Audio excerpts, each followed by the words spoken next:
Are you ready? Let's do it. Are you ready? This live Are you talk. ready? Live Are you talk. ready? Yes, sir. Are you ready? All right, greetings and welcome to Live Talk. I am your host, Arthur Jeremiah, and today I have two special guests in the studio. One is a brother that was with us last week, Brother Yikat Zekia. He's a scholar and a minister. So I want to welcome you to the show, my brother.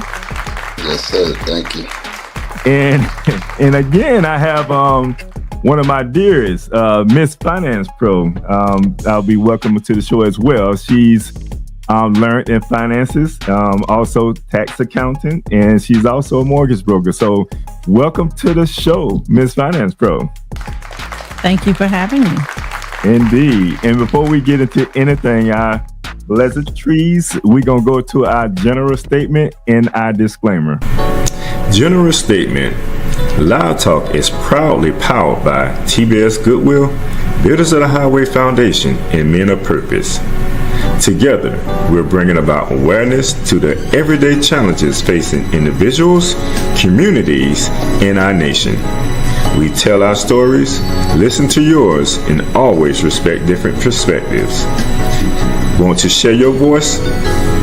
Email us at livetalkorl@gmail.com to be a guest, or if you would like to contribute to our mission, purpose, go to livetalkorl.com to give a donation.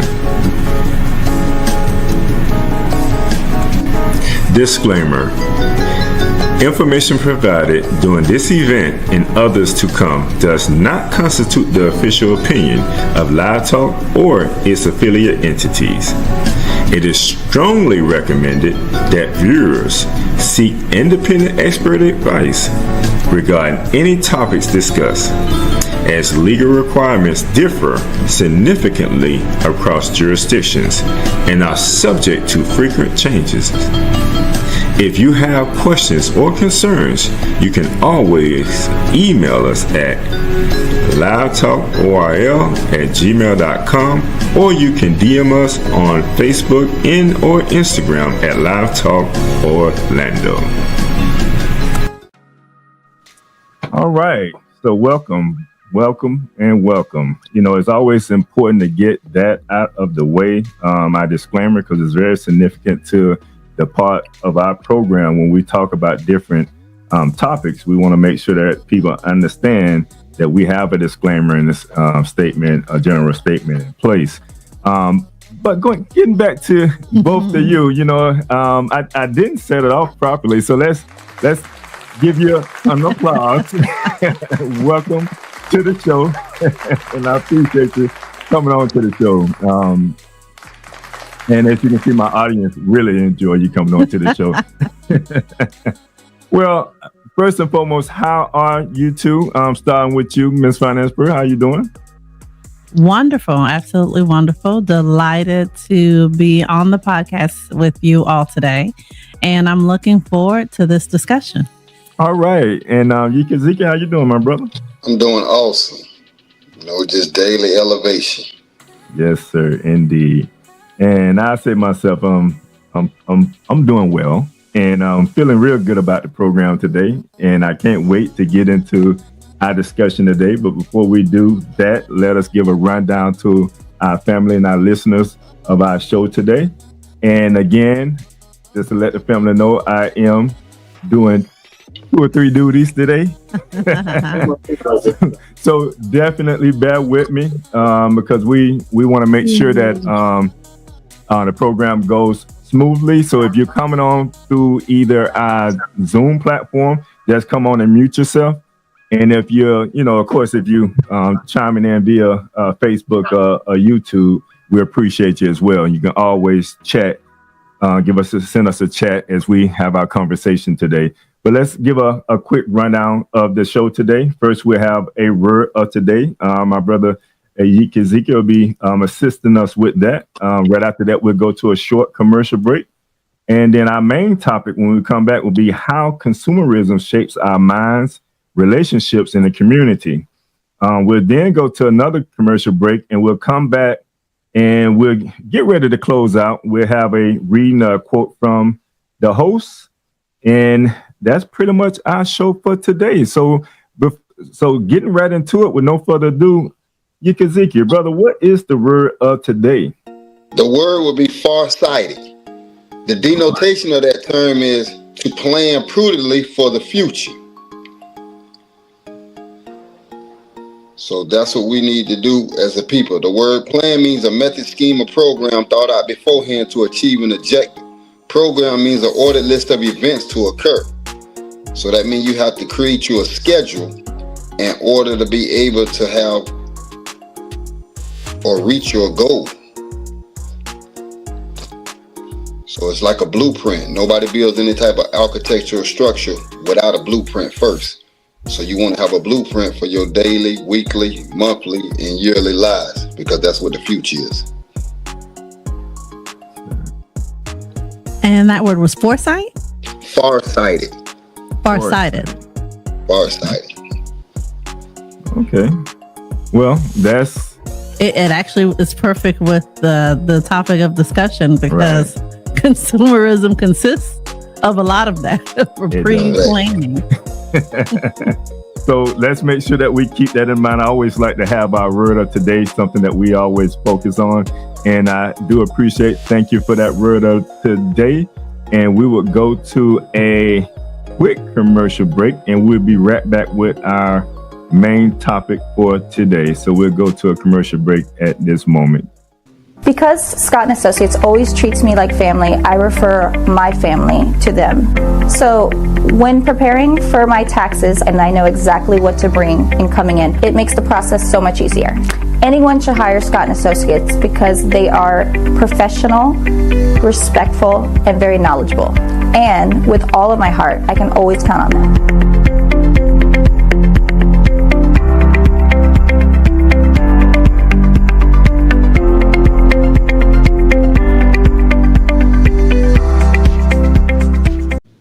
All right, so welcome back. This is that time of the year, where they shoot so many different commercials at us, right?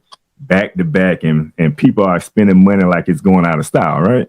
Oh, absolutely. They say it's the most wonderful time of the year, right? Yeah. So we had Halloween, Thanksgiving, and soon Christmas, and then we have New Year's that's coming up.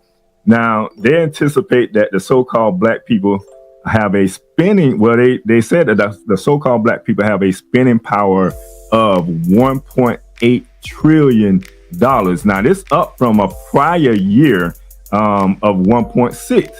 So it's like we're growing as far as resources that we have to contribute to society, but we are unconscious of what we're putting that money at. And we oftentimes talk about our issues and our problems.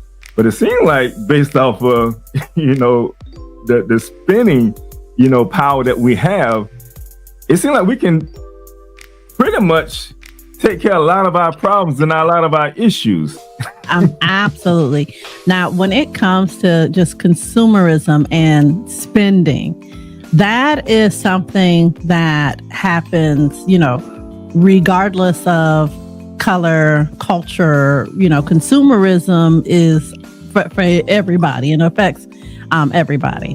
However, with the black man, predominantly even just people of color, we can say, our problem when it comes to consumerism is just like anything. Too much of anything isn't good for you. There's just no balance. You tend to find balance in other cultures. Why is it that the person that spends the most owns the least in terms of assets and wealth? So that's a deeper psychological discussion that I hope we get to have when we talk and touch on the point of consumerism. Well, to that point, we look at, a number of things when it comes to the mindset. The mindset is the first part of that, because you said a key word, psychological. So we're dealing with the mind when we're talking about how does that affect us emotionally? How does it affect us, with the rise of materialism? Every year there's a different gadget that they bring out. There's something that they're promoting different from the year prior. Yeah. You know, and a lot of times we want to get our hands on these things, but we already have a lot of stuff, you know, and even with the technology that we may currently have, that technology works for what we need to get done. It's the glamour of society and how they having the latest and the greatest. Promote these items. We just need to have our hands on it. Yeah. How you think, and I start with you too, because he's gonna get you into here. How you think that compares to how does that link to our anxiety and how does it affect us mentally when it comes to these type of things like consumerism and materialism? And before you go, I want to just mention one thing, because when we talk about materialism, I want to share the definition of that because I feel like this is so powerful. And let me see if I can pull that up real fast. So materialism, preoccupation with or emphasis on material objects, comforts, and considerations with a disinterest in or rejection of spiritual, intellectual, or cultural values, interest in and desires for money, possessions, etc., rather than spiritual or ethical values. So mentally, how do you think that affects us when it comes to, consumerism and how we engage into materialistic things? The mindset that we were raised in under the value system of America, when we got free from slavery, we had nothing. So the mentality was you had to purchase everything that you wanted. So this is where the consumer mentality was birthed at. And through the generations, it was passed down. So long as you have a value system that's based on my worth is based on what I have. So this is why we want the latest fashions, the latest cars, and all the materialistic things. And when you have that type of mindset right there, it causes you to put that as the paramount and principal thing that you're trying to acquire on a daily basis. So therefore, the spiritual, the ethical, or the moral mentality goes out the door, especially if you don't have the necessary funds to be able to accumulate the materialism. You're not going to do it on a more value system, and this is why the illegal activities are so affluent in our communities. So when you have that mindset right there, then it becomes all consuming, and this is why we have to have it. And at this particular time of the year, it's gift giving season, so everybody was willing to go into debt just to be able to get the latest gifts to give to the people that have the fashion. You see babies, 1 year old, 2 year olds walk around with $80, $90 Nikes on, which is illogical to me. So we have that consumer mindset. Like you said, we're bringing in almost $8 trillion. If we had a producing mentality, then we could be one of the richest countries on the earth as the so-called Black people of America. And it's tied to our emotions. If we don't have the latest gift, we feel down. We feel on the bottom. So we use the materialism as a status symbol. So when I have the latest gear on, I'm driving the flashiest car, it builds up my self-confidence. It builds up my self-worth. So now who and what I am is beginning to be tied to the materialistic possessions that I have. And I'm willing to rob, steal, and kill for this right here to upgrade my status in my community. So Ain't that something?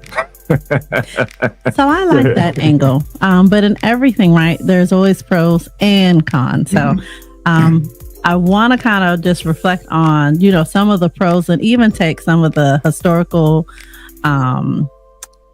going back to our history, tracing back even before we came here. But before I do that, we gave the definition of materialism.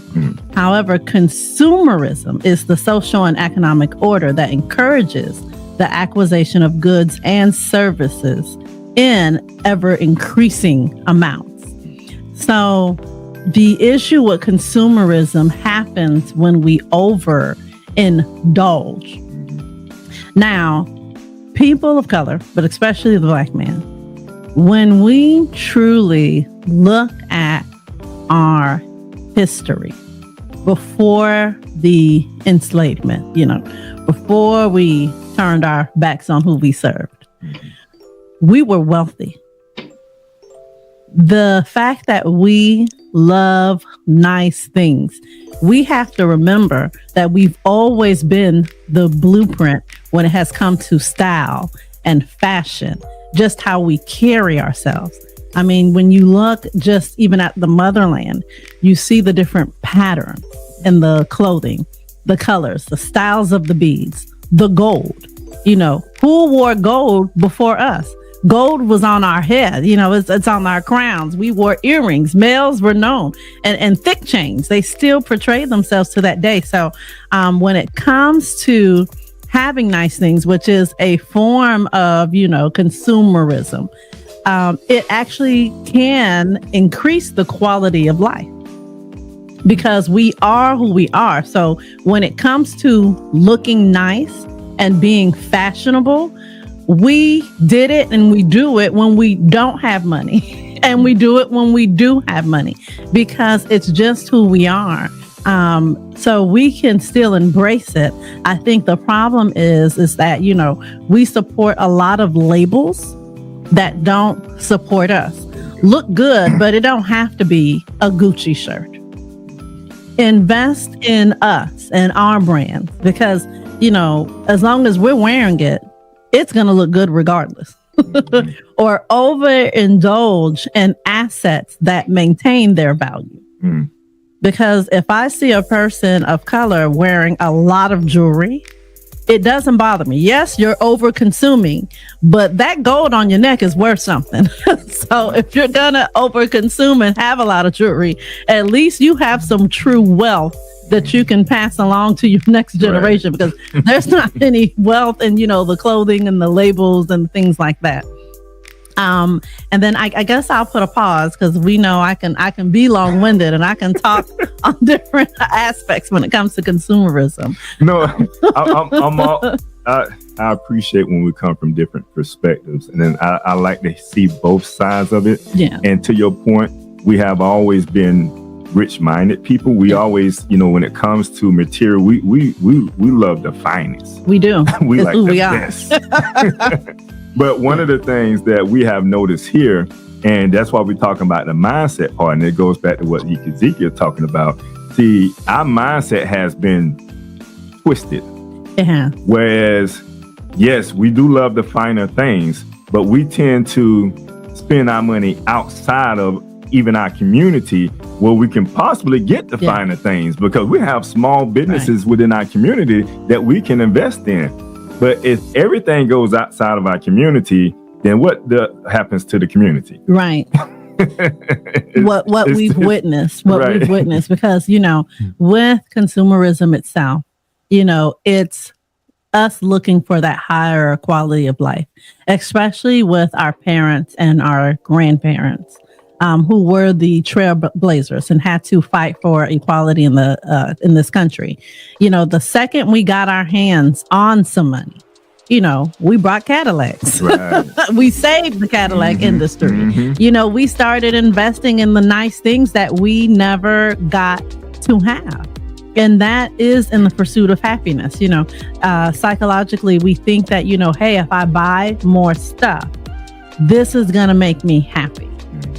And a lot of times, especially during times like this, because it's so much of a push for the holidays and a push for Christmas, it can be a double-edged sword. Some people are extremely under an illusion of happiness due to consumerism, while some people are absolutely depressed and may end up taking their lives, again, due to consumerism and the inability to participate. That's true. I could go back and I talk about some stories, and if we get into the conversation, I may be able to share some of those. But you brought up advertisement, so I want to ask the question: how does advertising manipulates desires and distorts self-worth?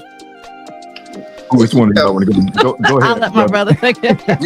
You have companies They're higher psychologists, Yeah. and they study the mind. And they would spend billions of dollars on a commercial. You take the Super Bowl, for example. These people spend millions of dollars for a 20 to 30-second commercial. And it's not targeting your conscious mind, it's targeting your subconscious mind.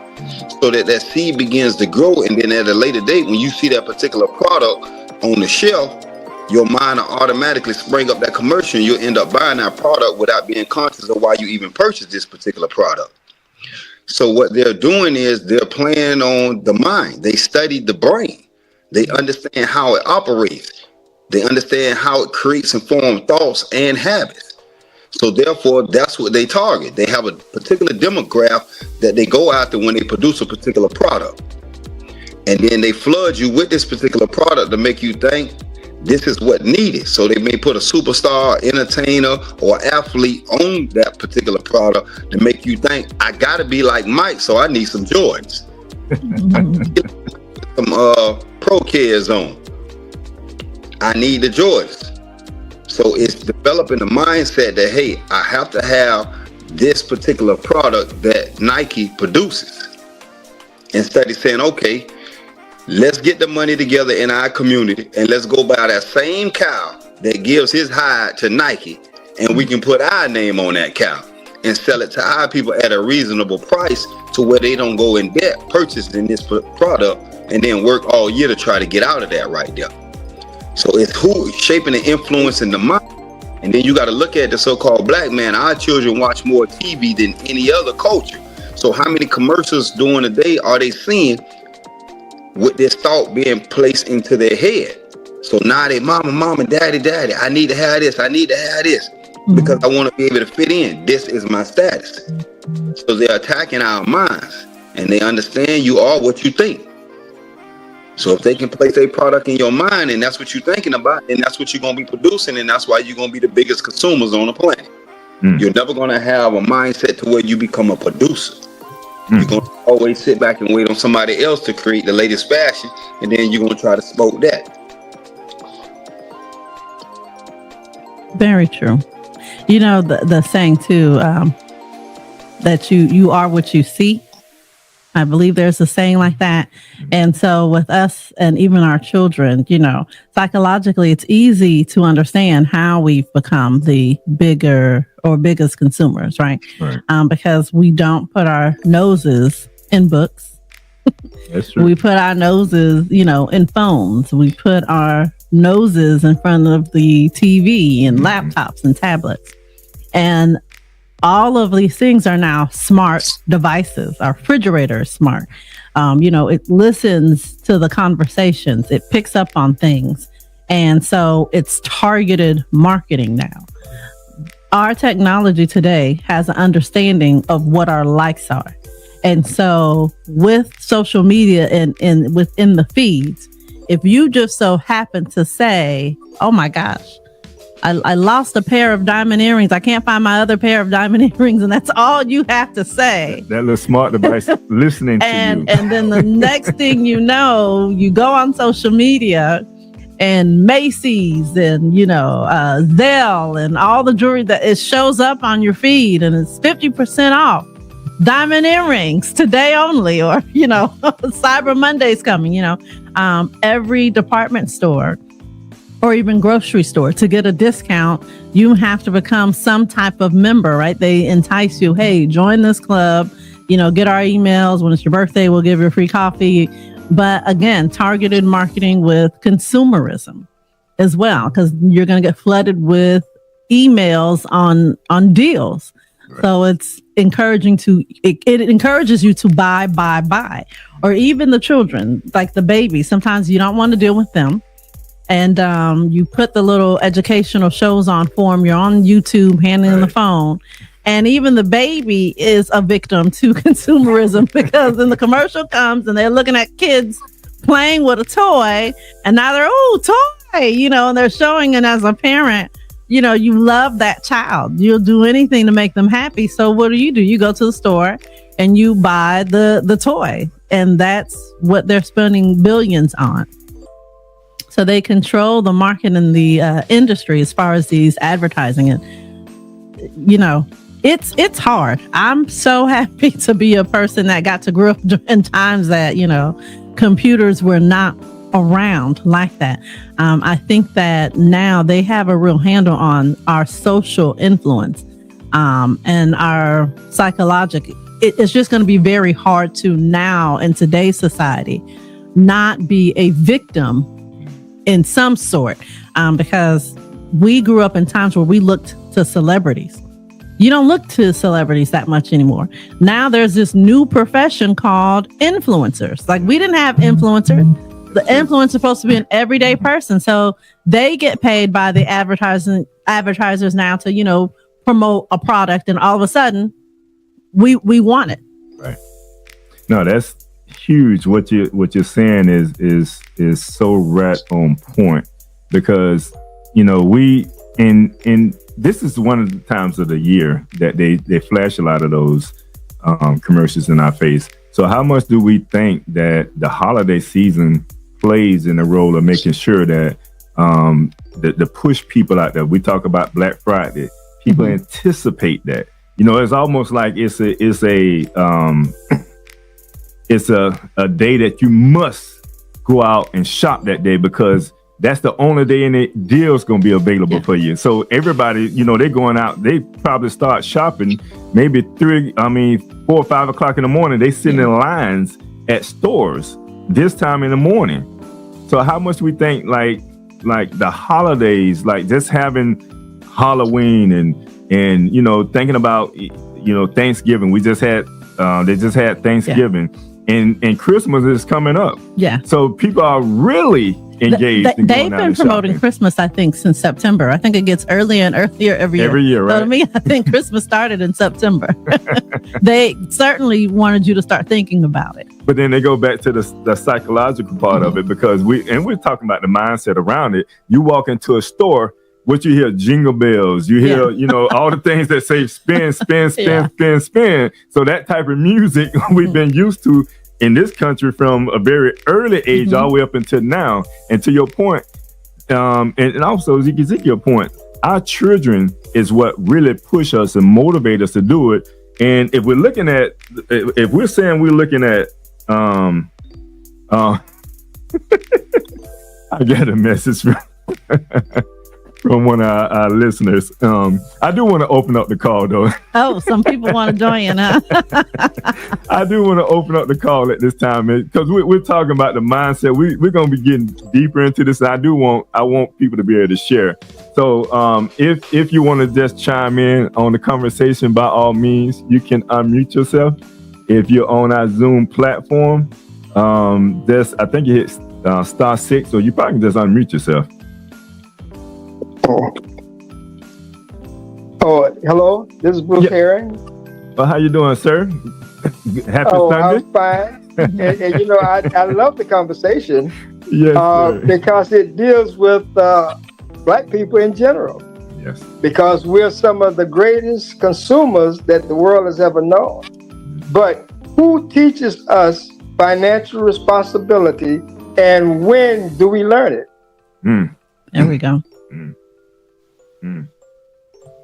Because consumerism could be perfect if it was done among each other. Yeah. Consumerism does boost economy, and it can boost the economy. We've boosted the economy. Let us, we spent about 1.3 trillion. If we learned to only spend half of that, we would bankrupt corporations around the world, not even just companies that are US based. People would go bankrupt behind that decision of Black people. So we have to understand that we are our own answer when it comes to building Black wealth. It's just about paying better attention to where those dollars are circulating. That's key. Because I was going to say, what about redirecting those dollars? Yeah. Because it's one thing that we spend that money, all of it goes outside of our community. And I don't know, Bruce, was you finished with your thought, what you was sharing with us? Okay, well, what I wanted to say, Jeremiah, is simply this, is that if we do not learn financial responsibility, then I don't care where we spend our money, even amongst ourselves. Then we're going to find ourselves always being broke. Somebody got to teach us about, okay, as we go through life and we start working, where do we put those dollars? My grandmother said, out of every dollar, save a dime. Because there will be sick days and rainy days. Okay, and so what I'm saying is that we talk about wealth, but wealth is within ourselves. Everything that we need to eat comes out of the store. I can remember the time my grandmother had chickens in the yard, so she got the chicken and she got the eggs. So we saved on that, and every neighbor had a fruit tree. And so we got mangoes, we got oranges, we got grapefruits. We got all kind of fruit every single day. And now you have to buy everything at the store, because in our yards we got the pretty hedges and we got the beautiful grass, but we have no gardens. We have nothing growing that's going to keep us out the store and put some money in our pocket so that we can use our money for investments. Now, when you talk about generational wealth, what is it that we're leaving one generation to the next? Okay, oftentimes it's our house.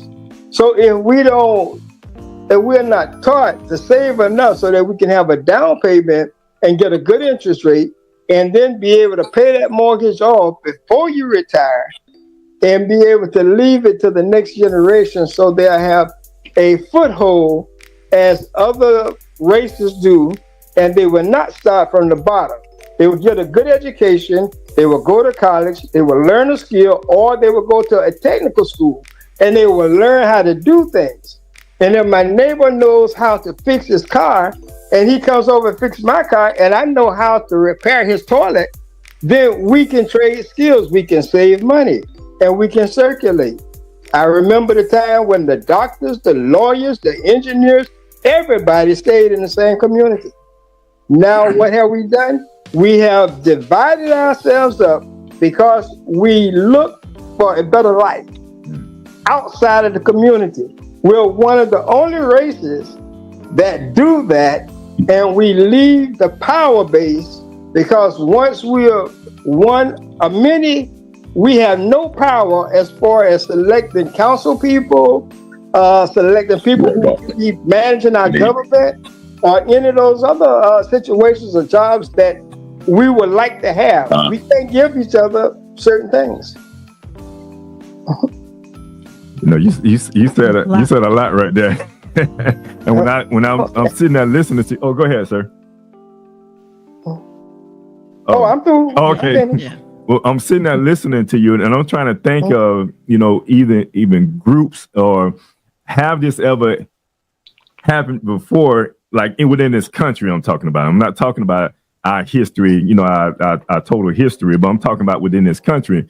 And when I think about it, I think about Black Wall Street, who had a lot of these things in place, in-house, established a lot of these, what you're talking about, Bruce. And then I go even further. We talk about the Nation of Islam. We talk about the Nation of Yahweh, up under the Most Honorable Yahweh. Well, there was an establishment in place where we was buying, hotels, and we was buying land and property, and we was creating that environment that we want to see as a people, a more ethical environment. But at the same time, we was able to pour back into ourselves and build a community.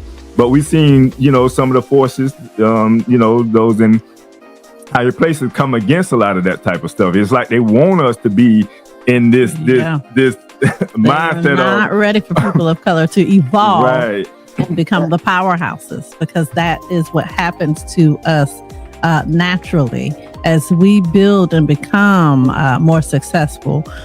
Genetically, we will always take over. Right. I seen you step up, brother. You want to share something on that? Correct. The brother asked the question about whose duty it is to teach financial literature to the future.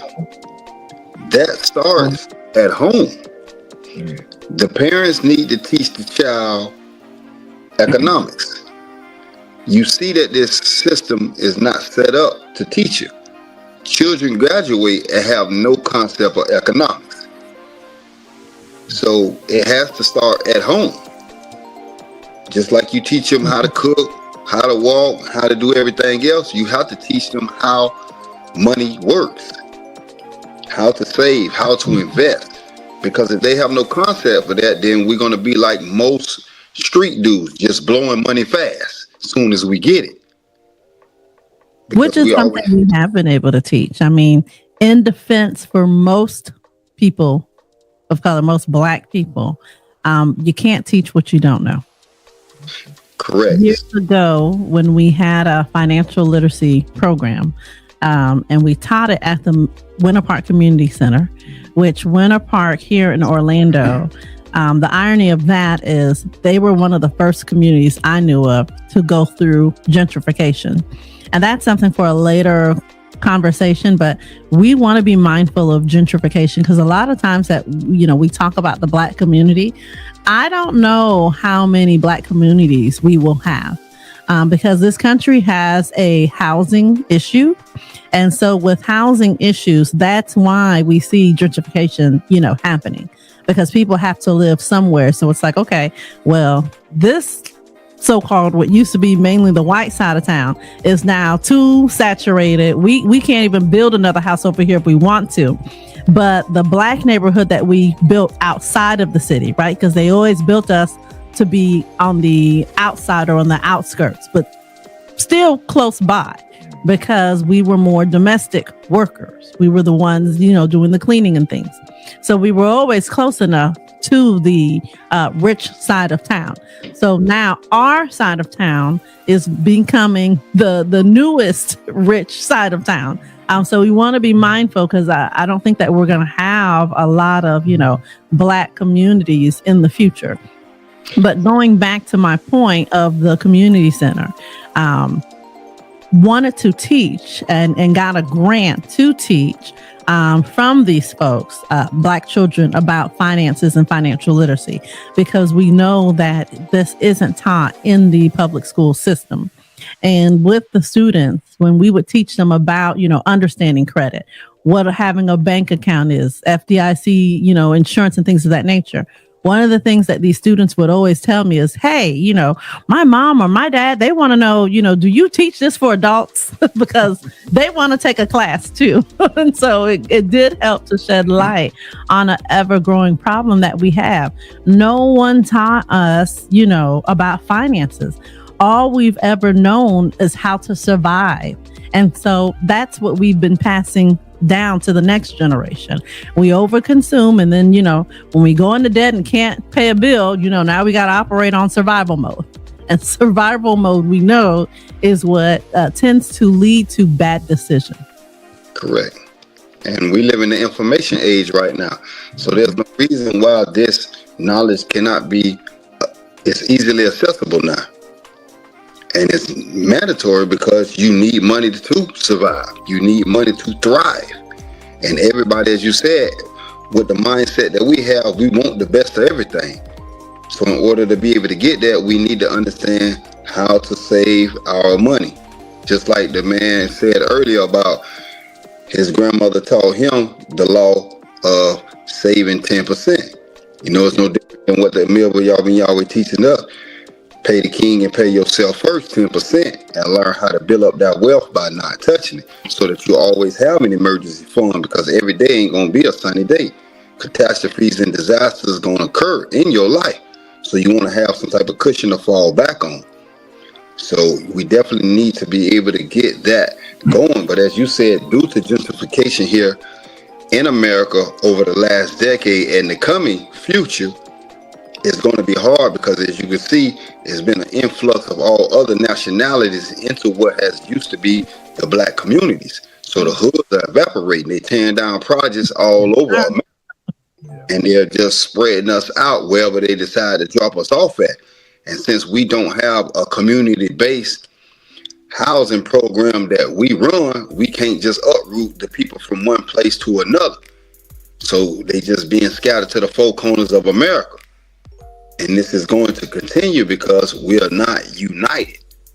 You know, we don't create our own hood type programs for our people because, as you said, we're not taking that money and pooling it into a national treasury to where it can benefit us as a whole. We're constantly having that consumer mentality that allowing the dollar to fly to our communities as quickly as it comes in. Another thing, I think we don't talk about some of the things that contribute to like what has built and established America. When we talk about the trades, we just had the trade show with the youth. And that's one of the things that I think we have to be mindful of when it comes to raising our youth and instilling in them the values of our community to help, contribute and give back to that. One of the things I want, matter of fact, let me make sure that our listeners, anybody want to chime in, you can always unmute yourself, or I think it's a *6, but I think you just unmute yourself if you want to just chime in on the conversation. We're just talking about the mental or the psychological aspects of, consumerism and materialism and how we're so engaged in it. And it was brought up, from from a pro standpoint, when we talk about the pros and the cons. We have always loved the finer things in life, but it's just, and I think the powers that be understands that. And that's why, like what my brother say, they focus in, I think you said it as well. They target us as far as when it comes to advertisement, because they know all these type of things here. And then they know I spending power. So it's like, if they can get, 75, 80% of that, it helps build their communities. But when we continue to give outside of our community, it contributes to destroying our communities. That's why when you go into our communities, they don't look at us as good as other communities if you go into another nationality community. So it's like we have to do better and just understanding that we can contribute to that. We did do the financial literacy program.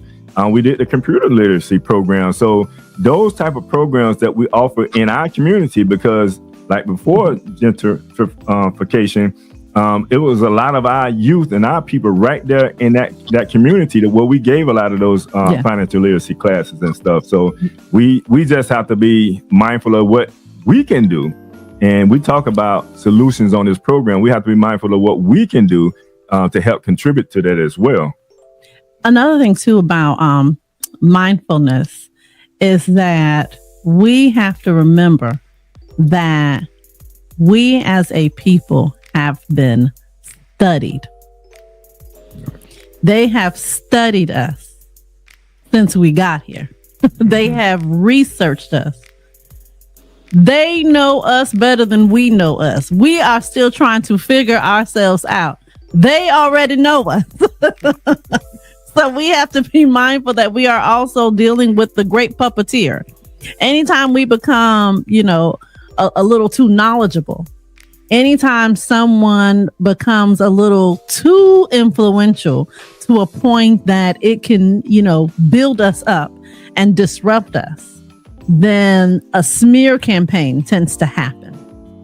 They're very good at knowing how to infiltrate to disseminate. So we have to be educational on that aspect too, so that we can educate on the importance of building and spending Black dollars.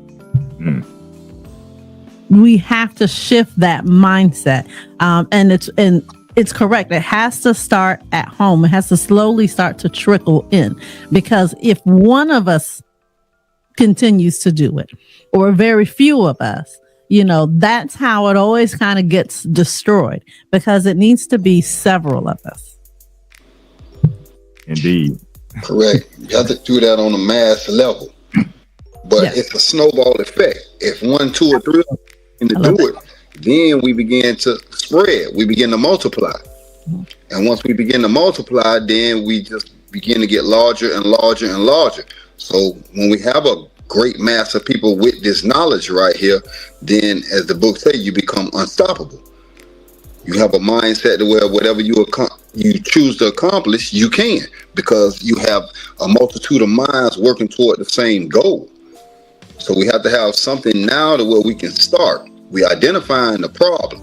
Now we have to be able to implement a solution to overcome that right there, because this is one of the things that's systematically eradicating our communities. This is what allowing gentrification to come into the communities, because we don't have the necessary resources to fight it off.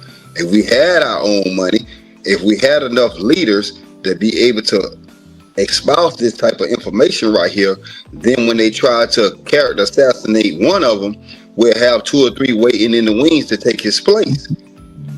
So this is what we got to focus on, because as they study us, logic only dictate we have to study them. Absolutely. When we look at their history and understand how they attack, we have to develop our own stratagems to be able to combat that right there, because we are at war. That's what we seem to fail to realize. This is a war. And right now we're speaking about an economic war, and we are losing this war badly. So we need more generals. We need more leaders. We need more commanders to be able to speak to the people and turn them into generals. We don't need to turn them into followers. We need to create more generals. That way we can work by the multiplication instead of the addition. And if we don't do this on a faster scale, then as I said, pretty soon there will be no more of our communities. We'll just be scattered throughout America with consumerism mentality until we grow. And another thing too I wanted to bring up is sustainability, right? Because we have to have more conversations when it comes to sustainability in terms of consumerism. You know, how many bottles of perfume do you need? You know, you haven't even finished the one perfume. Yes, I'm talking to myself. Stop talking about me too. But you got all these perfumes, and you know, how many purses do you need? You know, it's like you nearly wear the same purse every day, but you got about 50 purses in the closet. And let's not even talk about shoes. Let's not talk about shoes. But let's talk about it. So we have to be real with ourselves and kind of understanding sustainability, because one habit of the wealthy is that they are very good when understanding sustainability. This is why, I mean, it used to be that the wealthiest person would have the, you know, most plain and like dirty sneakers, because they believed in using those shoes until it wasn't needed anymore. Now it's become a fashion. Now they're selling used looking sneakers, Balenciagas, and those cost $3,000. Like you're buying a dirty looking shoe, but somehow it became fashionable. But it didn't start off that way. It came from the conscious mind of learning how, you know, to sustain. Or they'd say, you know, a wealthy person that wears nearly the same looking white t-shirt, and it's because they own 5 white t-shirts, and they own about 2 pairs of jeans, and they're happy with going through the week that way, in that fashion sense. But we tend to, you know, not follow that type of blueprint. We want more. But the whole, I mean, the old saying, I think it's probably still a saying, you know, you fake it until you make it. So you over, you know, consume and get in debt so that you can make it. That's the mindset. You know, buy more, look better. You can't afford it, but at least you look up to par, you know, and that has been something that I think has backfired on a lot of us when it comes to that, because you find people like what you just said. We know they got money.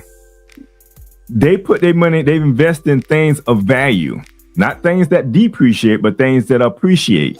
So if you find a person like that, they have a nice house, they have a nice bank account, probably got money in stocks, and they know how to work it, you know.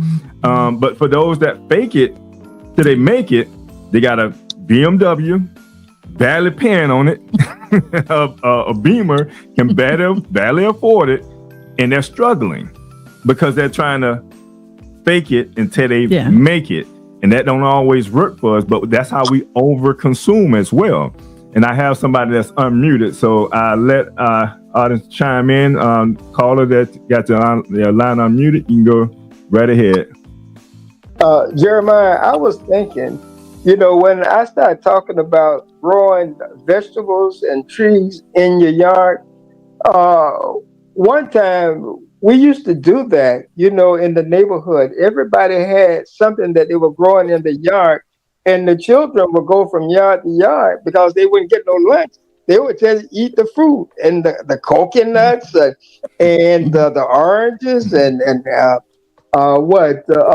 almonds, all those things. But take for instance, if we want to control our destiny, say we want to control our destiny. Say if everybody in the neighborhood, take just one block, everybody on both sides of the block grew one type of vegetable or had one tree, and each person had something different. And when you got ready for a meal, you just go to your neighbor and get enough just to feed your family for that night. Go straight on down the street. And they did the same thing. How often would we be in the grocery stores saving money on stuff that we already had? Before canker came out, everybody had an orange tree or some kind of fruit tree or citrus tree in their yard. But when canker came, they said, oh, these trees are no good. So they took all of them up. And now we're in the grocery store buying what we used to have in our yard. So all I'm saying is that, look, one of the things Riviera Beach has done, they have a community garden on almost an acre of land, pretty close to an acre.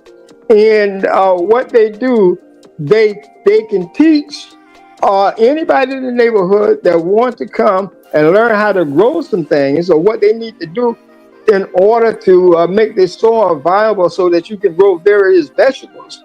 They can come over and they can get even some of the plants, and so that they can plant in their yard.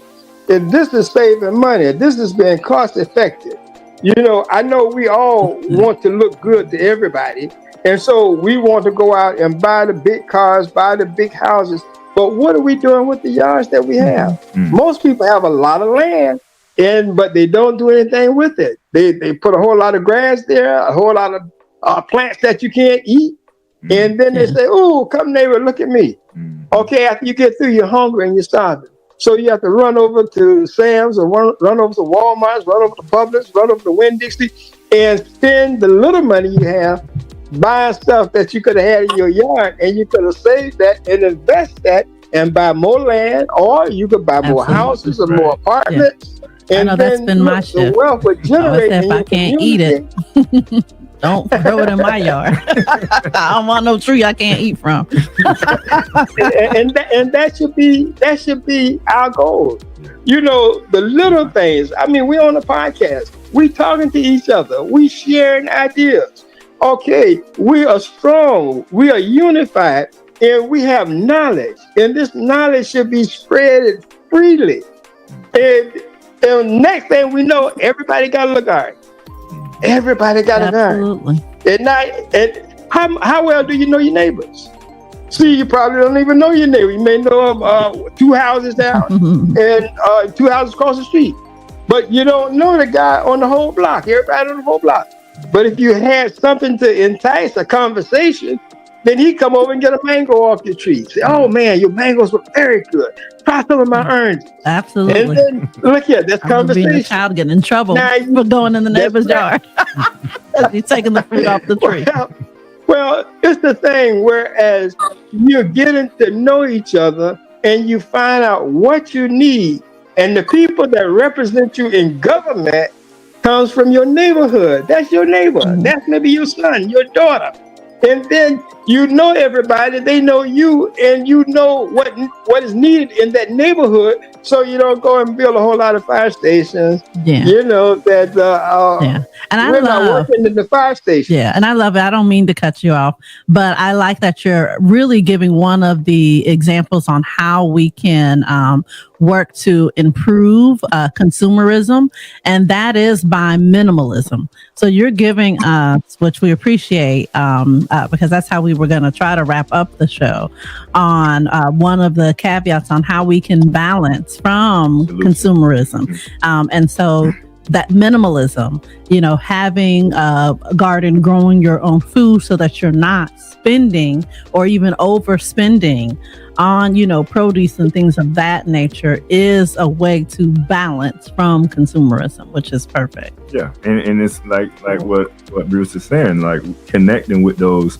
because you have people within our community. We met some people within the community. They actually grow, natural, organic foods. And if you're not doing it yourself, connect with somebody that's actually doing it so that you can support and keep them going, because it does take a lot of work to keep, to grow food. It takes a lot of work. And one of the things I know with us and a lot of people that I know, if you're working every day, sometimes it can be challenging to try to make sure that you keep up with the garden. But if you have people, like I mentioned, that's in your community, those that may be retired, we just got a neighbor now that's retired.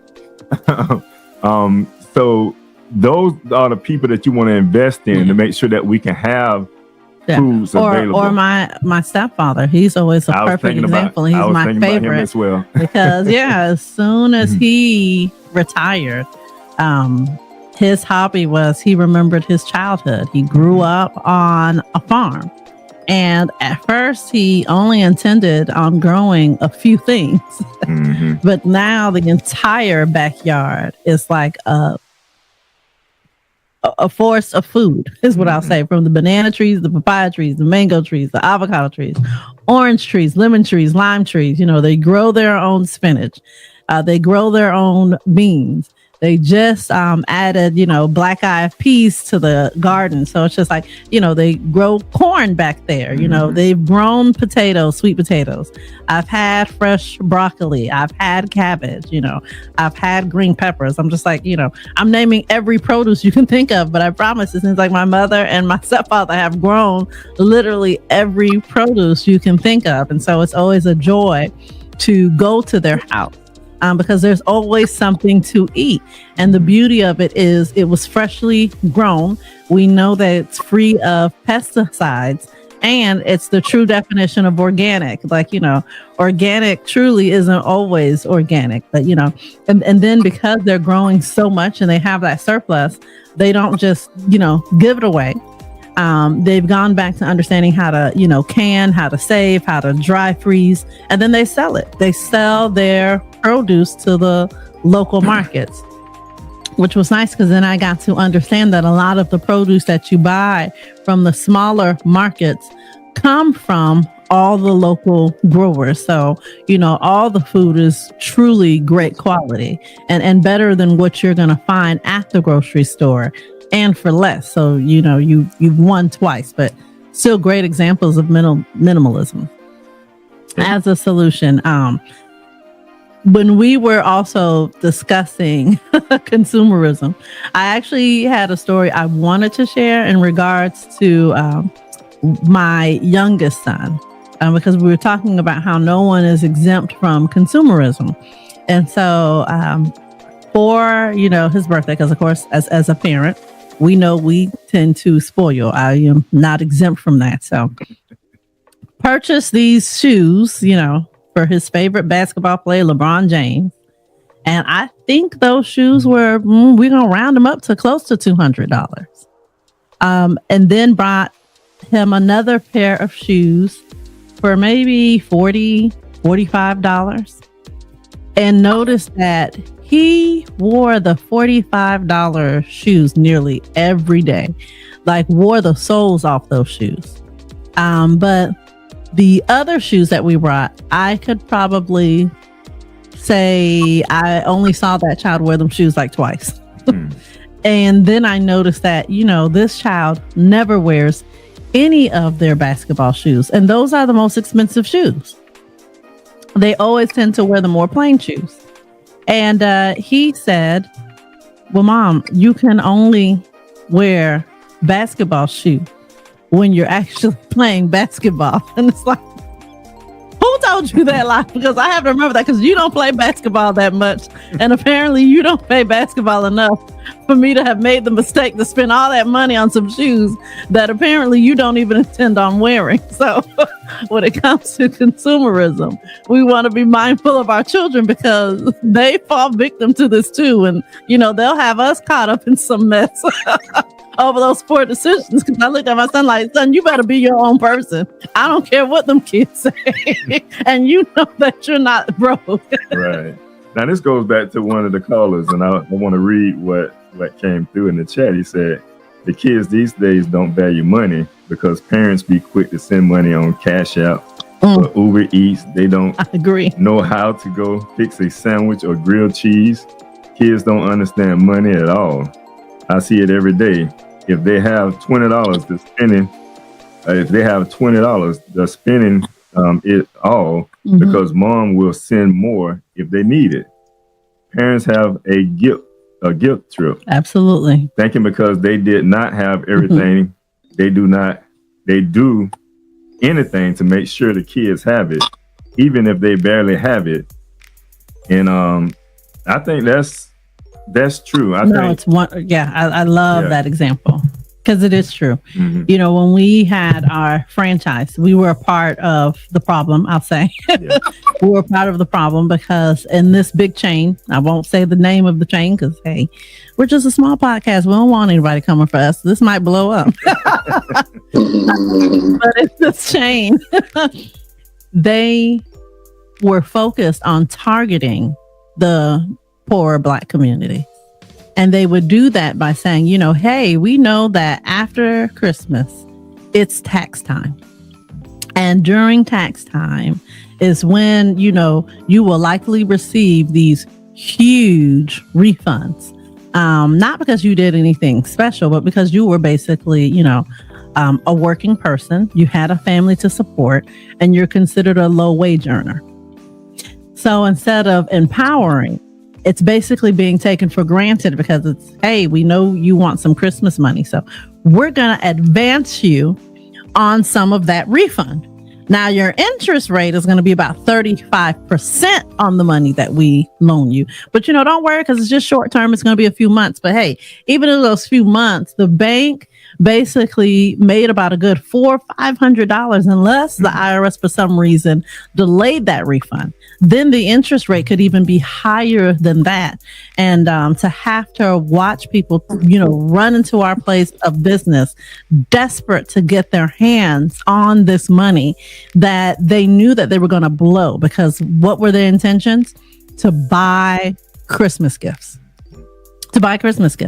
And so if they, for whatever reason, were not approved for the loan, the look of disappointment, literally you've had to console people that were crying, all because they didn't get approved for money that they were going to spend on, nothing on. It wasn't going to empower, but it was just, for the sake of the children who were probably going to break those toys the same week that they got it. Some parents complain that the children broke the toys the same day of Christmas. But that's not the right type of consumer that we want to be. And I remember having those conversations to say, as a parent, don't you think you're setting the wrong example of what Christmas should be? Why does it have to be about you buying stuff for your children? Why can't it be that it's a holiday made for the family? Or why don't you have just a 1 or 2 gift rule? Why do you feel that each child needs to have 5 things and you're now going into debt and you're stressing yourself out that you're willing to take a loan that these sharks are willing to charge you 35% of your money. So by the time you file, a good amount of your money is already gone. Mm-hmm. That's not building wealth, which is why I could not be a part of something that impoverished our people even more.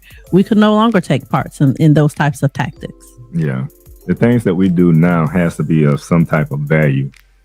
We get in debt. Well, we go all throughout the year trying to get out of debt just to get into debt again at this time of the year.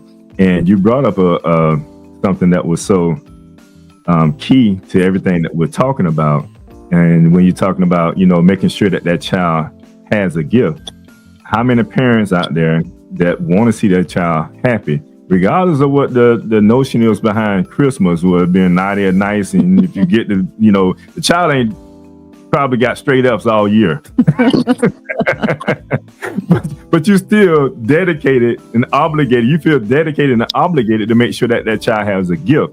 And even if you don't have it, you're robbing still from somebody to get it. And that's the other side of it, because crime goes up at this time of the year. Crime is at its highest around this time of the year. But because of that reason, we don't care. We'll look within the next man that goes out there and work hard for them, for himself and his family, bring gifts home, and we'll sit there and watch him and go in there and break in his house and steal all this stuff. Yeah, and the psychology of that is wild, right? As example the man gave. You grew up poor. Technically, you're still poor, and you're raising poor children, but you're making poor decisions on trying to buy them stuff to make up for you growing up poor, not realizing you're still poor. What are you talking about? Like, I'm going to try to make okay, but now you're broke. And you can't even pawn that thing. And if you do, or if you can pawn it, the slap in the faces, they're only going to give you 30% of what you spent your money on. So now you're getting a little bit of money, and you're back to square one. Right. But it's just, I don't think that we ever take the time to really understand, the words that are coming out of our mouths when we try to justify going into further debt, for our children. I grew up this way. Okay, well, how has your life improved? Right. It's the emotion behind it. Like we get emotionally attached, and we are not mindful. One of the words that we talked about, that we have been throwing around a lot. We're not mindful of some of the actions, some of the things that we do, and I think we need to become conscious of that. I oftentimes say, and I think somebody said it when you talk about, and I think Ezekiel had mentioned it, when you talk about 1 and 2 year olds, I always say, me, my mindset, that child don't know he got a birthday coming. Like, you tell him he got a birthday coming. You go out there and spend all this money on a birthday. Why you? And it's like we get so depressed behind this. It's like, if you don't have the money, you don't have the money. Don't go out there trying to get a loan. Like you say, 30% interest. It don't even make no sense. Like, really? And that's the type of debt that we get into, that we try to get out all year long just to get back in it at this time of the year. And we're going to go to a quick commercial break. One of the things that we talk about on this show, we talk about solutions, right? And we talk about how we spend our money outside of the community. As you can see on the screen, you'll see shop today and save at the NOI store. It may not be everything that you may want, right? But you can shop at the NOI store. We will. It'll be much appreciated if you do so. You can get toothpaste there. We got the all natural toothpaste. So make sure you stop by there. Just, stop in there and check us out. We'll be right back. What do all these people have in common besides a beautiful smile, healthy teeth, and gums? They all use Zadi toothpaste. Zadi toothpaste is made with all natural ingredients. Zadi toothpaste is fortified with moringa and baking soda. Zadi toothpaste is suds-free, making it an excellent choice for kids. All natural, fortified, and suds-free. Get yours today at noistore.com.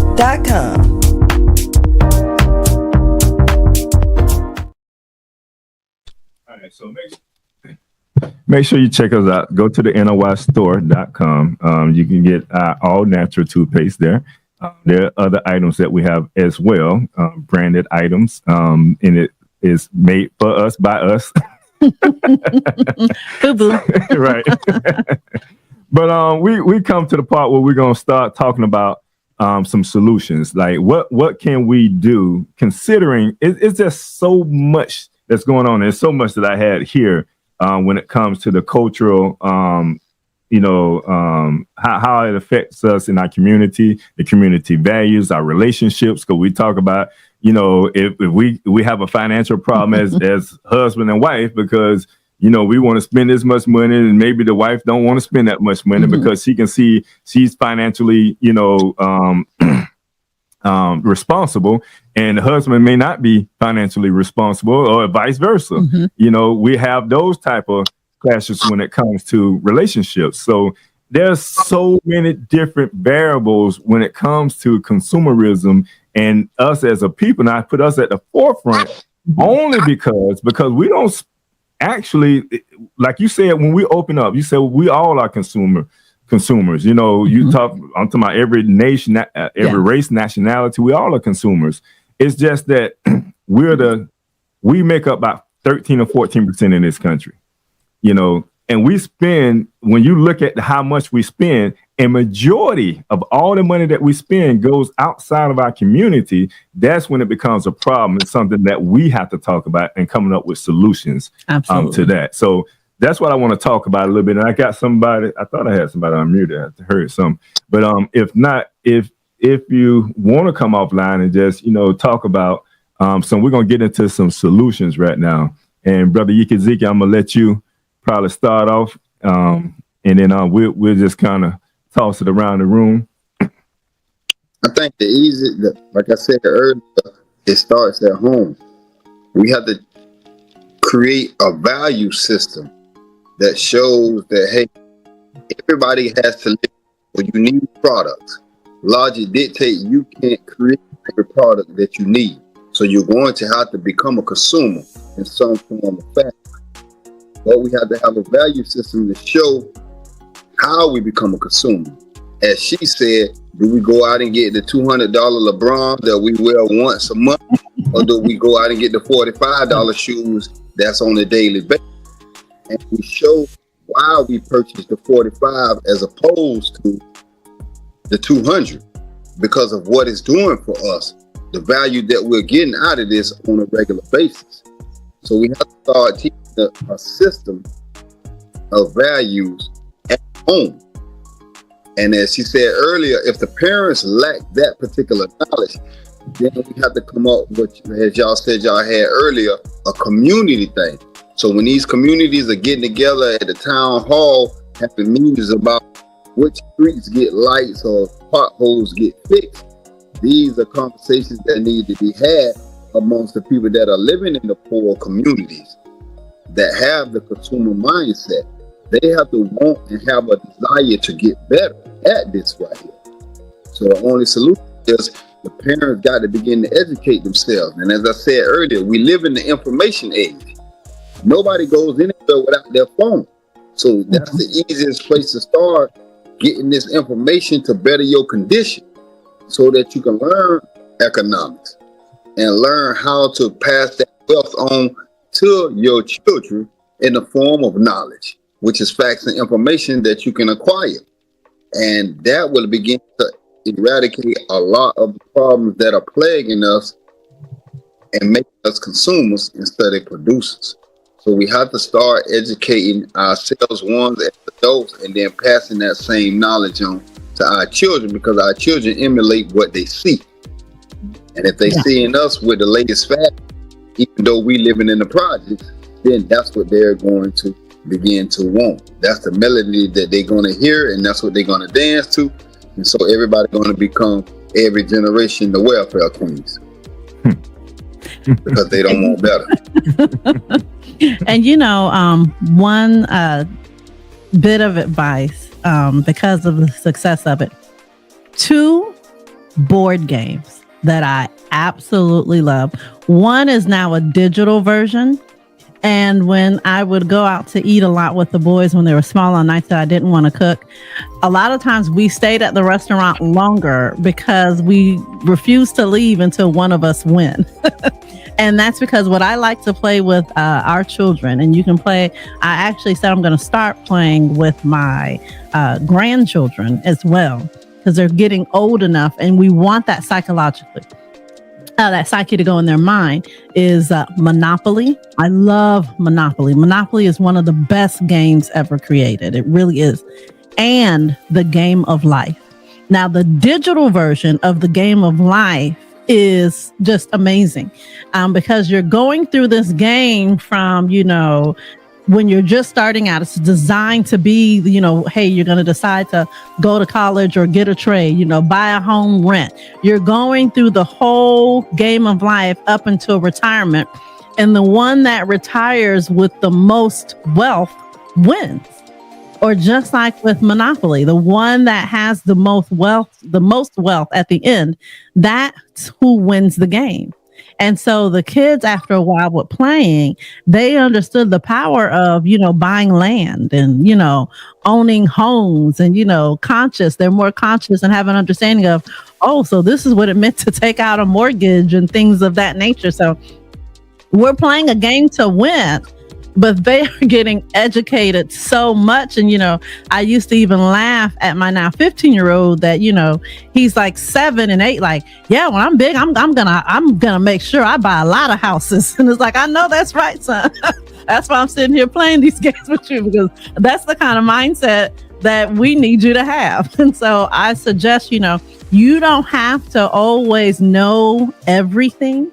Sometimes it starts with just the little things, because even as an adult, I feel like even myself playing the Game of Life and playing Monopoly, it still benefits me. And truth be told, I didn't even like that game that much when I was smaller, but I loved it as I got older. And I'm just happy that my boys, they loved it automatically, because I used to think the game took too long for a winner to happen. But, but that's just my advice on a small thing that you can do to bring about a great solution, so that we can just get better educated on finances and understanding money and how money works. I have people that's, and you do as well, that teachers. In fact, I have like one on right now. When we talk about like certain things that we have a lot of knowledge, a lot of individuals that I have listened to on this call.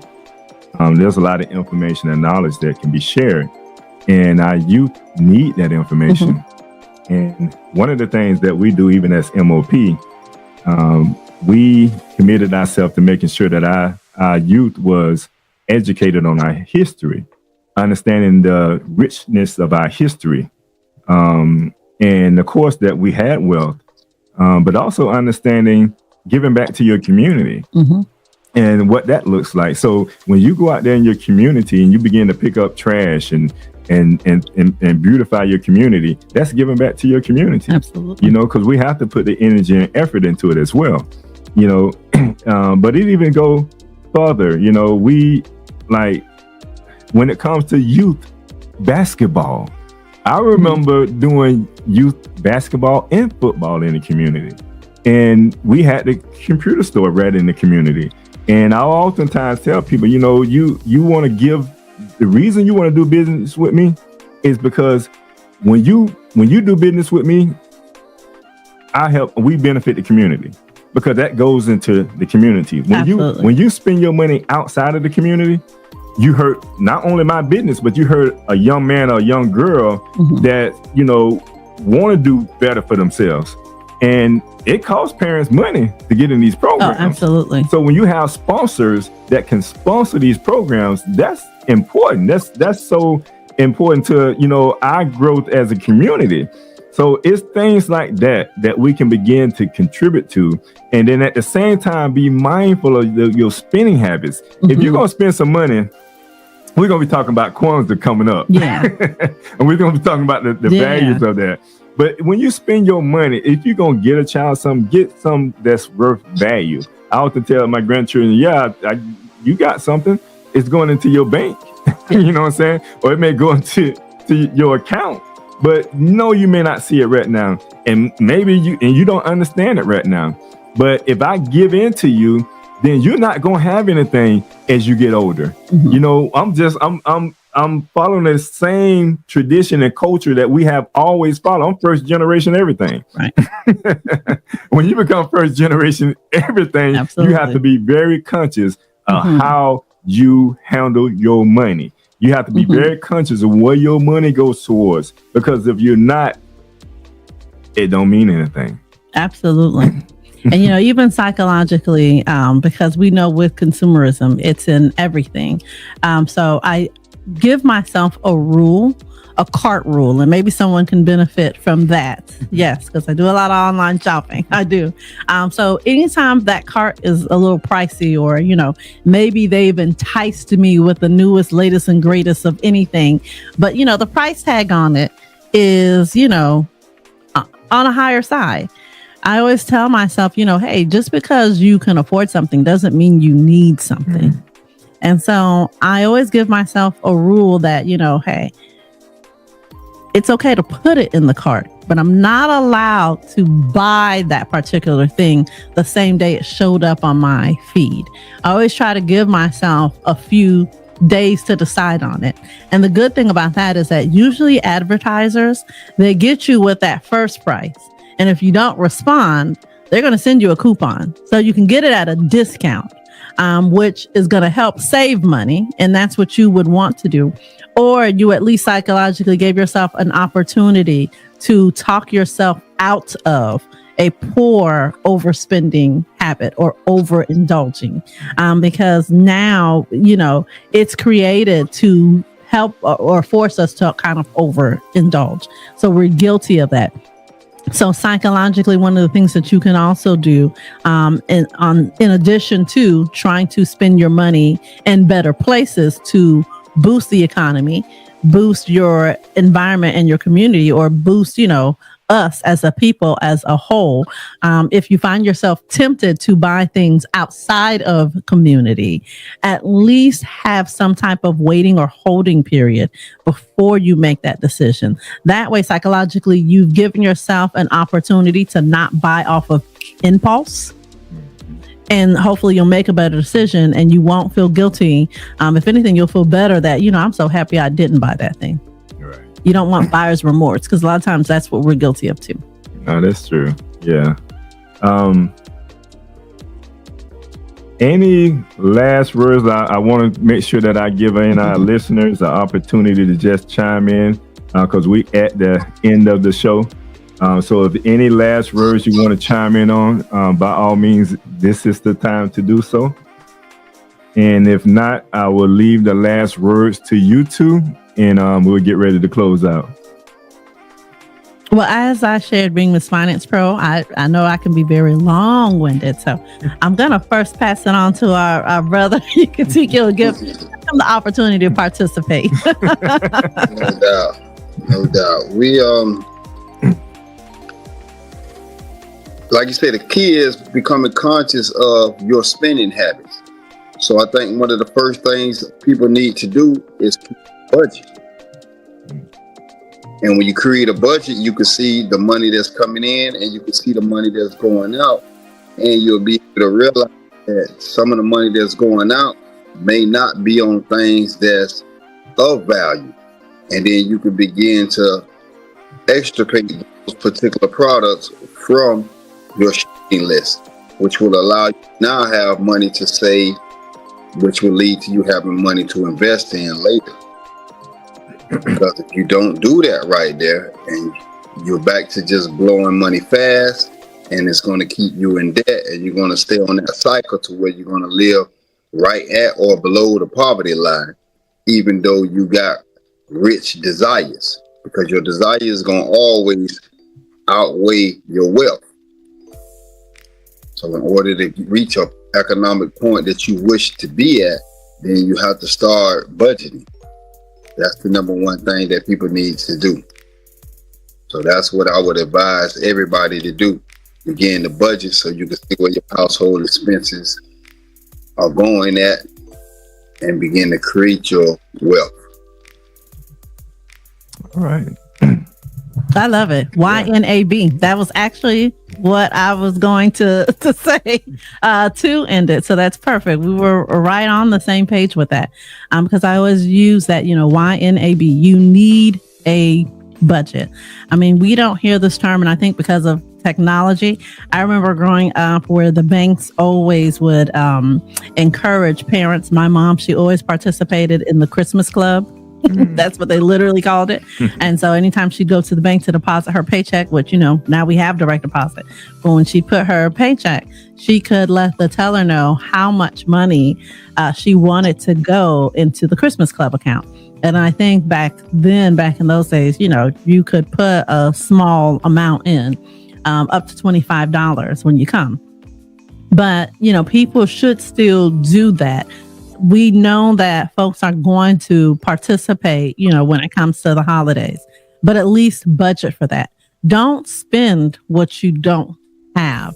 Spend what you do have and stay with it. If it's not in your budget, you can't afford it. That's what I always say. And then a part of your budget should always include a saving plan, because you always have to save and be prepared for a rainy day. Right.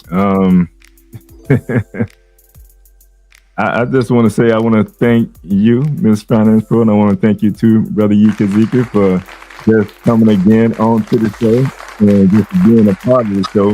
Y'all can do better than that.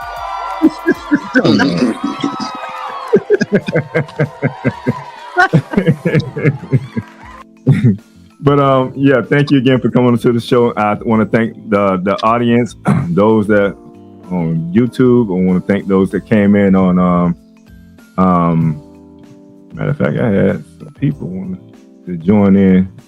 I had most people want to join in on this show, and they just we will have to have a part two. Tell them join us on that Kwanzaa conversation. Yeah, we have to we will be back. We'll talk about spending. And we're gonna get deep. Yeah, we're gonna get deeper into this.